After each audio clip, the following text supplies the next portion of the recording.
다 같이 한 목소리로 받들도록 하겠습니다.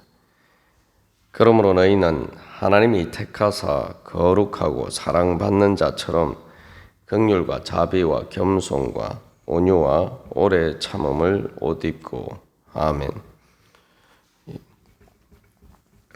이 새 사람을 입은 그리스도인으로서 이제 우리가 어떤 것을 옷 입어야 되는지에 대해서 3장 12절부터 17절까지 이야기의 말씀을 전하고 있습니다.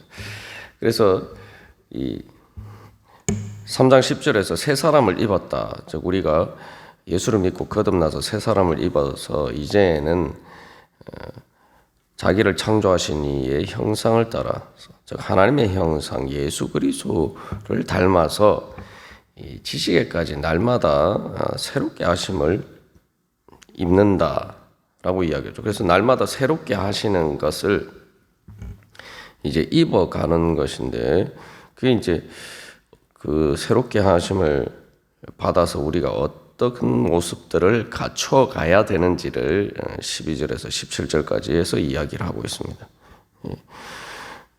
그래서 마치 어린아이가 어제도 나눈 것처럼 태어났으면은 이제 그 다음에 어린아이가 태어난 그 자체는 이제 새 사람을 입은 거죠. 그래 그 다음에 이제 엄마가 이렇게 강보로 싸주고 또 그 다음에 이제 점점 옷을 입고 그 옷도 이제 점점 이제 성장하면서 입는 옷이 달라지는 것처럼 이제 그렇게 우리가 새 사람이 입어야 되는 이제 옷에 대해서 이야기를 하고 있다. 그렇게 볼 수가 있습니다. 그래서 이제 그 모든 이제 출발점에서 이제 11절에서는 이제 차별이 없이 우리가 다 그리스도로 옷 입는다라고 이야기할 때 그 그리스도로 옷 입는 것이 무엇이냐? 다시 말하면 그리스도께서 우리의 모든 것 되시고 또 우리 안에 계실 때에 우리가 어떻게 새롭게 되어 가느냐, 새롭게 되어 가는 모습에 대해서 또 이야기를 하고 있다라고 볼 수가 있습니다. 그래서 이제 이 3장 12절에서 15절까지 말씀은 주로 이제 성도들 간의 관계에 대해서 이야기를 하고 있고 16절, 17절에서는 16절에서 이제 하나님께 드리는 예배와 교회의 사명에 대해서 이야기를 하고 있고 17절에서는 그래서 우리가 모든 행하는 일에 어떻게 해야 되는지를 전하고 있습니다. 그래서 앞에서 이제 악덕의 덕목에 대해서 5개 이제 10개를 이야기를 하고 있는데 12절에서는 새 사람이 입어야 될 5가지 덕목에 대해서 또 이야기를 하고 있습니다. 그리고 13절에서는 용납하고 용서하는 것을 이야기를 했어요. 그래서 더하면은 이제 7개죠. 그래서 이제 완전수 7입니다. 이제 거기에 대해서 최종적으로 옷을 입었으면 마지막에 이제 우리가 뭘 합니까? 옷을 입고 이제 띠를 띠는데 그 완전하게 하는 띠가 이제 사랑이다. 온전하게 매는 띠다. 14절에서 그렇게 이야기하고 있죠.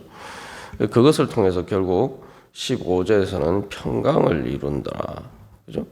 그래서 이제 11절에서는 차별이 없는 것을 이야기를 하고 이제 그것은 차별이 없다는 것은 이제 하나됨을 위한 전제죠. 그래서 이제 차별이 있으면 이제 평강이 있을 수가 없죠. 그래서 그게 이제 가장 모든 이제 성도들 간의 관계에 있어서 출발점인데 그것을 통해서 마지막 사랑을 통해서 이제 15절에 평강에 이르게 된다는 거죠. 그리고 이제 16절에서는 교회에서 하는 가장 중요한 이제 예배와 관련해서 말씀과 찬양, 그리고 17절에서는 이제 행함에 대해서 이야기를 하고 있습니다. 그래서 이제 이게 바로 이제 새 사람을 입었을 때 우리가 이제 갖춰가야 될 이제 그런 모습들이죠.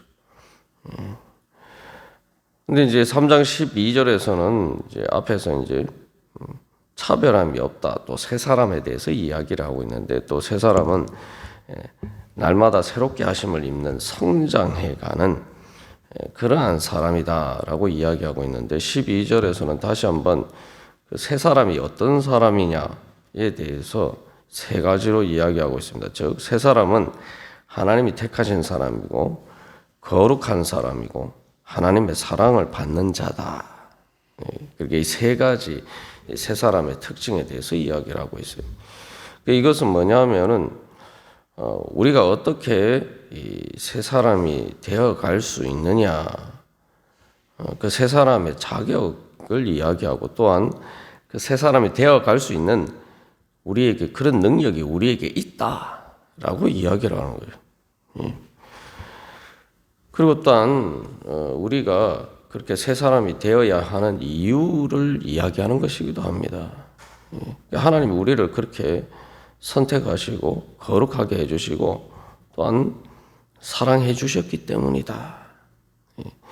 하나님의 그런 은혜와 사랑을, 거룩한 은혜와 사랑을 받았기 때문에 우리가 이제 새 사람으로 변화되어 갈 수 있다. 라고 또한 그렇게 변화되어야 된다. 그래서 그 새 사람이 입어야 될 옷에 대해서 이야기를 하고 있다고 얘기했는데 하나님의 택하사 거룩하시고 사랑받는 자기 때문에 거기에 맞는 옷을 입어야 되지 않겠느냐, 또 그렇게 권면하는 것입니다. 그래서 여기에서 하나님이 택하사 거룩하고 사랑받는 자처럼 말이라고 얘기했는데 이것을 이제 자칫 잘못하면은 실제로 그렇지 않은데 사실이나 자격이 그렇게 되지 않은데 마치 그런 것처럼 이렇게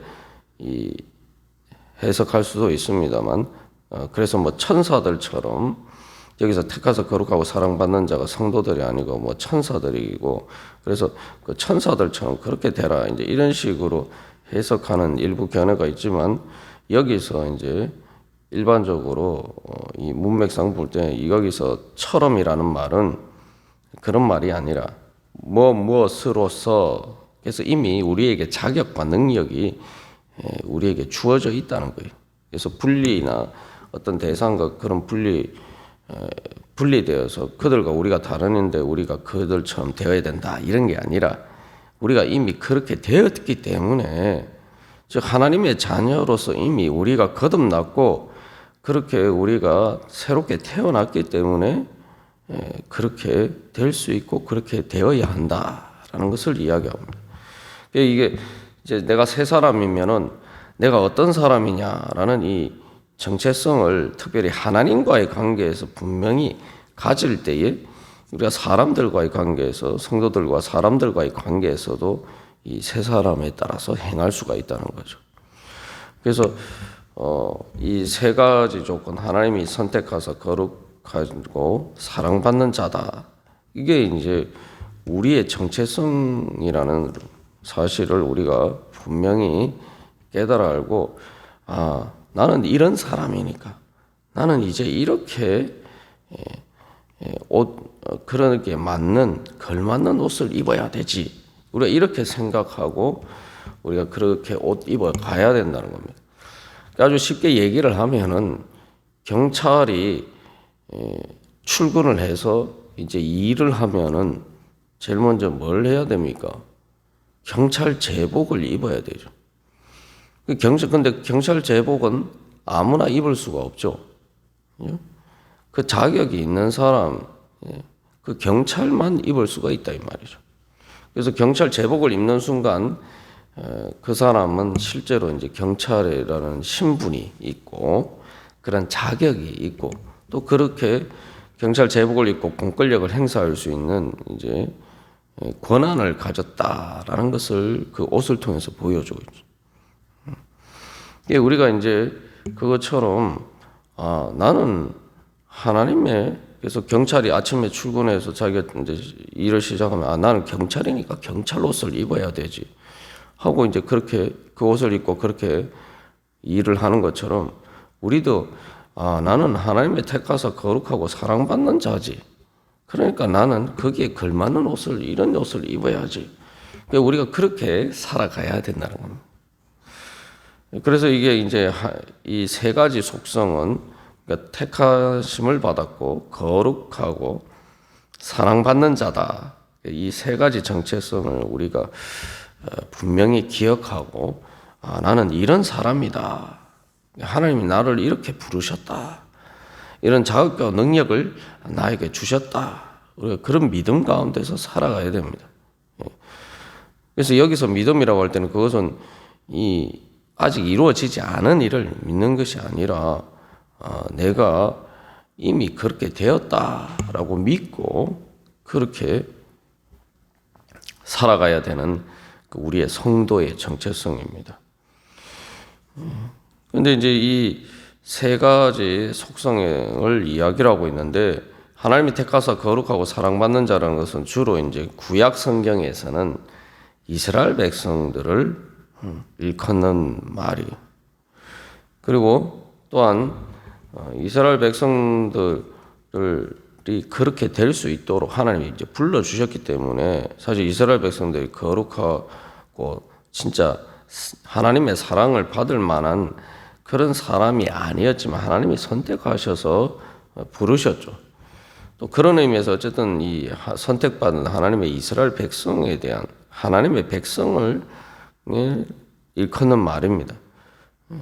그런데 이제 이스라엘 백성들은 실제로 그렇게 부르심을 받았지만 거기에 따라서 그렇게 말 그대로 새 사람에 걸맞는 옷을 입지 못하는 문제들이 발생하게 되는데 그래서 실제로 그렇게 부르심을 받은 대로 실제로 이제 그렇게 되는 하나님의 백성이 되어야 된다라고 할 때 그 모습은 예수님이 보여주셨죠. 그래서 여기서 이제 택하사 거룩하고 사랑받는 자라는 말은 또 신약에서 예수님에 대해서 주로 이야기를 하는 겁니다. 그래서 골로새서 1장 13절에서도 예수님에 대해서 이야기를 할 때 그의 사랑의 아들이다. 하나님의 사랑받는 자다라고 이야기하죠. 그렇기 때문에 이제 교회는 우리가 새 사람으로 거듭난 성도는 바로 새 이스라엘로서 이제 하나님의 백성으로서 예수 그리스도의 몸인 교회로서 바로 이러한 자라고 부르심을 받았다는 거죠. 그래서 우리가 완전히 그런 모습을 갖추어 있지는 않지만 그러나 하나님께서 우리를 그렇게 봐주시고 그렇게 불러주셨기 때문에 우리가 예수님을 통해서 또한 실제로 그렇게 되어갈 수 있는 자격과 능력을 성령을 받음으로써 우리가 이제 가질 수 있게 된 것이죠. 그리고 또한 여기서 한 가지 기억할 것은 이제 골로새 교회 교인들의 상황과 관련해서 이러한 것들에 대해서 이야기를 할 때 거짓 교사들과의 관계에서 이것은 또 아주 현실적인 의미가 있는 거죠. 무슨 말이냐 하면은 거짓 교사들이 자꾸 너희들이 진짜 참된 신앙인이 되려면은 그 유대교에서 행하는 유대인들이 행하는 그런 할례나 여러 가지 그러한 것들을 갖추어야 되지 않겠느냐. 자꾸 그런 식으로 이제 여러 가지 유대인들이 지키는 율법적인 것들, 이제 그런 것들을 주장하는 거짓 교사들에 대해서 그런 것들을 해야지 참된 하나님의 백성이 되는 게 아니다. 너희들은 이미 예수 그리스도를 통해서 참된 유대인들보다 더 진정한 참 이스라엘, 새 이스라엘이 되었다. 그래서 우리가 하나님의 백성된 조건은 바로 그러한 것들이 유대인들이 형식적으로 외적으로 가진 그런 조건들에 달려 있는 게 아니라 바로 어떻게 예수님처럼 그렇게 옷 입어 가느냐 바로 거기에 달려 있다라고 이야기하는 거죠. 그래서 거짓 교사들이 이야기하는 어떤 신비적이고 또 금욕주의적이고 율법주의적인 그런 것들을 따르는 것이 아니라 예수 그리스도로 옷 입을 때에 너희들이 참된 하나님의 백성의 모습을 갖추어 가는 것이다. 너희들이 구하고 찾아야 될 것은 바로 그런 것이다. 이제 그렇게 주장하고 있는 것입니다. 그래서 이것은 큰 영광이죠. 여기서 그래서 우리가 특별히 기억해야 될 것은 이 하나님이 택하신 사람이다. 내가 하나님의 선택을 받았다. 이거보다 더 큰 영광이 어디 있겠습니까? 세상에 많은 사람들, 특별히 우리가 뭐 세상에서도 어떤 높은 사람의 뭐 예를 들면은 뭐 직장에 취직하는 것도 그 회사의 선택을 받은 거 아닙니까? 그 사람들이 좋은 직장에 취직하기를 원한다라고 할 때 그런 선택을 받기를 원하는 거예요. 그런 선택을 받기 위해서 여러 가지 뭐 자격증도 따고 뭐 학교 공부도 하고 뭐 많은 그 조건들을 구비하기 위해서 얼마나 많은 노력을 합니까? 근데 하나님께서 나를 선택하셨다라는 거예요. 내가 사실은 뭐 세상에서 선택받기 위해서 좋은 직장에 의해서 선택받기 위해서 내가 여러 많은 노력들하고 많은 자격들을 갖추는데 나는 하나님의 선택을 받기 위해서 그런 자격들을 하나도 갖추지 못했는데 하나님이 나를 선택하셨다. 이게 하나님의 은혜죠. 그래서 하나님이 나를 이렇게 정말 선택하고 불러주셨으니 내가 정말 이 하나님을 거기에 걸맞게 살아야 되지. 우리가 이제 그런 생각을 할 때가 있습니다. 내가 정말 이렇게 취직도 예를 들면 좋은 직장에 취직하고 싶은데 정말 아무도 날 불러주지 않아서 답답할 때 누군가 어떤 기회가 생겨서 정말 내가 나를 좋은 직장에 정말 취직만 시켜주면은 내가 정말 열심히 잘 해보될 텐데 하는 이런 생각을 할 때가 있죠. 우리가 그런 생각을 할 때가 많아요. 또 내가 돈이 없는데 내가 사업을 하고 싶은데 돈이 없는데 누가 나한테 이렇게 돈을 빌려주면 내가 정말 한번 잘 해볼 텐데 누가 나에게 뭔가 기회를 주면은 내가 정말 잘 한번 해볼 텐데 우리가 그런 이제 생각을 할 때가 많습니다만 하나님은 이미 우리에게 그런 기회를 주셨다는 거예요. 하나님이 나를 선택하여 불러주셨어. 세상이 줄 수 있는 어떤 기회보다 더 좋은 영광의 기회를 주셨다는 거죠. 나를 하나님의 선택받은 자로 불러주셨으니. 그러면은 우리가 이제 정말 나에게 하나님께서 이렇게 귀한 기회를 주셨는데 나도 정말 이제 하나님이 불러주신 대로 그 세 사람을 따라서 한번 잘 살아봐야 되지. 나도 그렇게 한번 이 기회를 놓치지 않고 이 하나님께서 이런 주신 귀한 기회를 따라서 한번 열심히 살아봐야 되지. 내가 정말 그렇게 하나님 보시기에 정말 기뻐하실 만한 그런 사람으로 내가 변화되어야 되지. 우리가 그런 소망을 가지고 살 때에 그게 바로 하나님의 은혜에 대한 믿음으로 응답하는 삶입니다. 그리고 그런 믿음의 응답을 통해서 실제로 또 우리가 그렇게 변화될 수 있는 조건과 능력을 주신 거예요. 그러니까 우리가 나에게 기회를 주면은 내가 잘할 텐데 이렇게 생각하는데 또 현실적으로 그렇지 못할 때가 많아요.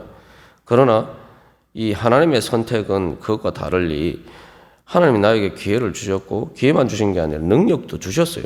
그러니까 내가 믿음으로 그렇게 하려고 하면은 실제로 그렇게 확실하게 될 수가 있다는 그런 보장이 있는 하나님의 선택입니다. 우리가 세상의 어떤 여러 가지 조건이나 자격, 세상이 차별하는 사람들을 차별하는 여러 가지 그런 조건이나 자격을 볼 것이 아니라 하나님이 나를 선택하셔 부르셨다. 나는 가장 그런 세상이 줄 수 없는 그러한 가장 큰 은혜와 특권과 조건을 갖춘 사람이다. 우리가 그런 믿음 가운데 주님께서 저를 부르셨고 선택하셨으니 제가 오늘 거기에 걸맞게 살기를 원합니다. 주님, 제가 어떻게 그러면은 이제 살아야 됩니까? 우리가 이렇게 응답하면서 기도하면서 나아갈 때 하나님께서 우리를 또한 그렇게 변화시켜 주실 줄 믿습니다. 다 같이 기도드리시겠습니다.